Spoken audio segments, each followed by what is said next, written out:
Oi, pessoal. Nesse vídeo a gente vai falar sobre a classificação de uma equação diferencial parcial, que nós conhecemos como uma EDP.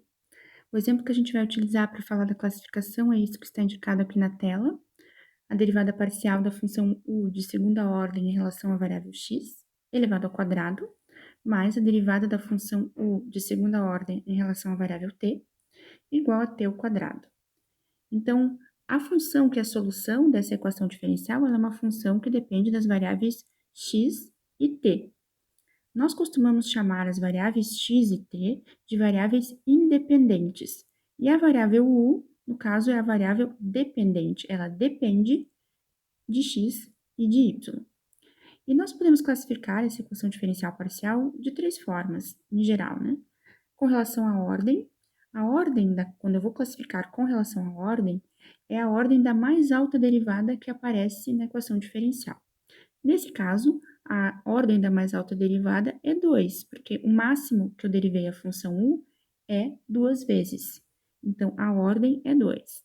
Cuidado para não confundir com o ao quadrado, né? Que está elevado o total da derivada segunda, depois de eu calcular 2 vezes a derivada da função u, esse primeiro termo aqui manda elevar ao quadrado o resultado.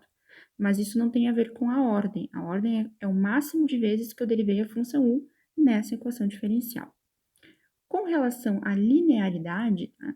A linearidade, eu preciso que a função incógnita ou suas derivadas, né, sejam, se a função incógnita é de primeiro grau, ou seja, não aparece a função u elevada a nenhuma potência nessa expressão. Ou ainda, não pode aparecer as derivadas multiplicadas entre si, nem uma derivada multiplicada pela função u. Nesse caso, esse primeiro termo que a gente já indicou aqui, ele tem um produto de derivadas, porque é a derivada de segunda ordem em relação à variável x, multiplicada pela derivada de segunda ordem em relação à variável x. É o que indica esse elevado ao quadrado aqui. Então, teve um produto de derivadas. Por isso, essa equação diferencial parcial, ela não é linear. Não é linear. Ela também não seria linear se tivesse o produto de u por alguma de suas derivadas, tá? Ou uma potência da função u. A outra classificação que a gente pode fazer é com relação à homogeneidade. Para classificar com relação, a gente diz que uma EDP ela é homogênea quando cada um dos termos contém a variável dependente u ou algumas das derivadas da função u. No caso desse exemplo, esse termo t ao quadrado que está aqui do lado direito, ele não tem a variável dependente, não aparece u e nem alguma derivada de u.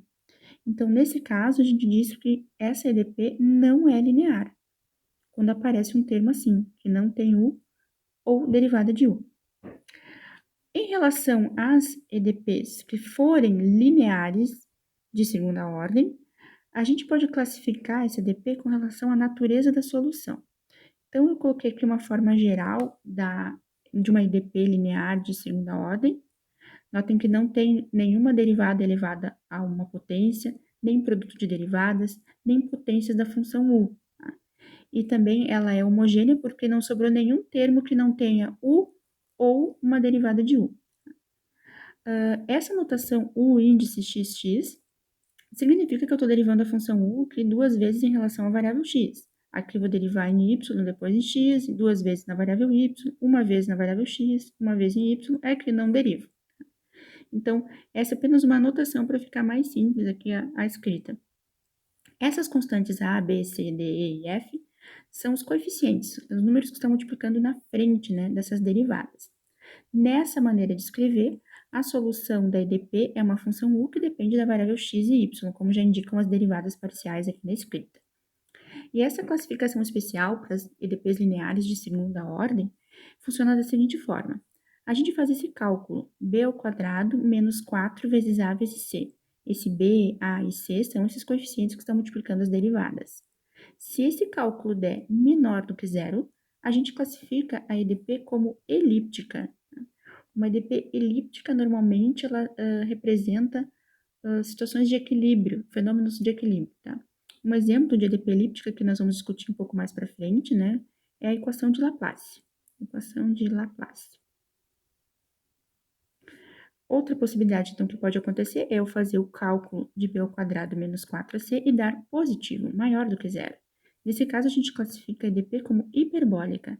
Um exemplo de EDP hiperbólica é a equação da onda. E, bom, já como por a equação da onda ser um exemplo, né, esse tipo de EDP geralmente descreve fenômenos vibracionais. Se eu fizer esse cálculo e der igual a zero, a gente classifica a EDP como parabólica. E um exemplo de EDP parabólica é a equação do calor, que está indicada aqui.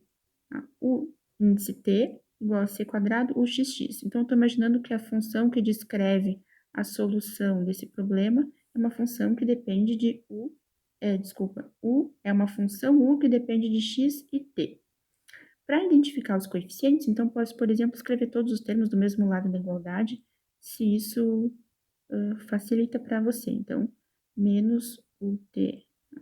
Esse c ao quadrado é uma constante que está multiplicando o xx. Então, segundo a nossa notação aí, o coeficiente da variável x aqui é o a. E o coeficiente b seria o que está multiplicando a derivada utx. Esse termo não tem nessa equação. Então, o meu a aqui vai ser c ao quadrado, o meu b é zero, porque a gente não tem esse termo uyx, no nosso caso, utx, né? Também não temos o termo que multiplica a constante c, porque a derivada duas vezes em relação a t também não está presente nessa equação diferencial. Então, o c dessa minha classificação, c maiúsculo, também não tem, é zero. E aí eu faço o cálculo.